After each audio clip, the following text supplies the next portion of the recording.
Après le funiculaire de Fourvière, c'est au tour du funiculaire de Saint-Just de connaître sa grande inspection et sa rénovation pour les 20 prochaines années. À partir du 10 décembre au soir, dernier jour de la fête des Lumières, l'exploitation sera interrompue sur l'ensemble de la ligne, reliant donc Vieux-Lyon à Saint-Just et qui fait une halte ici, à l'arrêt minime Théâtre Romain. Dans un premier temps, la ligne aérienne va être démontée avant que le 12 décembre, les équipes d'intervention procèdent à l'enlèvement des 4 voitures qui transitent habituellement sur le tracé. Une grue de 70 tonnes et 4 semi-remorques vont être positionnées sur la rue de l'Anticaille au-dessus de moi, et la grue va venir prendre tour à tour chacune des 4 voitures pour les positionner sur le semi-remorque.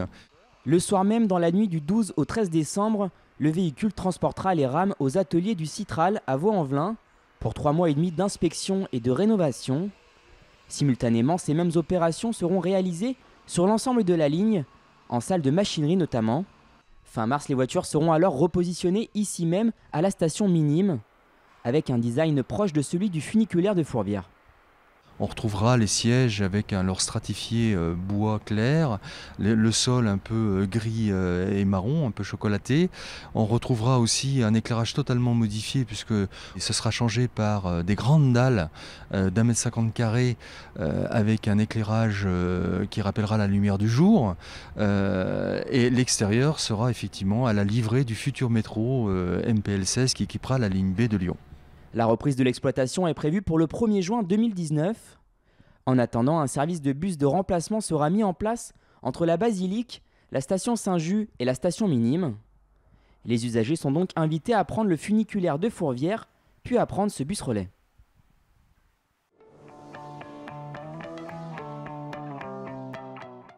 Sur le tracé C3, les abribus se sont posés, symbole des derniers aménagements de la ligne. Les travaux seront achevés quant à eux d'ici fin décembre et les essais débuteront en début d'année prochaine, dès que toute la ligne aérienne sera totalement installée.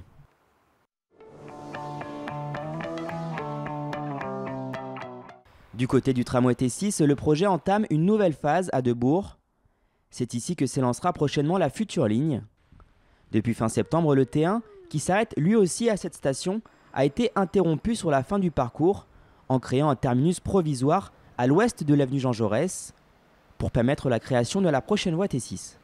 Donc ce qu'on voit juste derrière nous, c'est la plateforme qui est préparée, prête à être bétonnée pour recevoir les futurs rails de T6 au niveau du terminus de Debourg. Donc c'est une opération qu'on a démarrée fin septembre et qui prendra fin le 31 mai.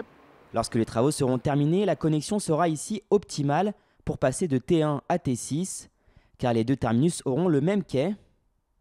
Notons que sur les 2 tiers du tracé T6, là où les rails ont déjà été posés, les travaux de voirie sont en cours de réalisation en parallèle des travaux de plateforme.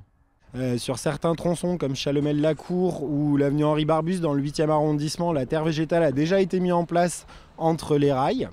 Les bétons définitifs sur la plateforme sur Beauvisage sont en train d'être coulés et on démarre sur Mermoz maintenant la pose de rails. Sur le parcours, quelques stations commencent également à apparaître et certaines émergences se sont posées avec les poteaux d'éclairage et les poteaux de ligne aérienne de contact. La mise en circulation de T6 est prévue pour l'été 2019.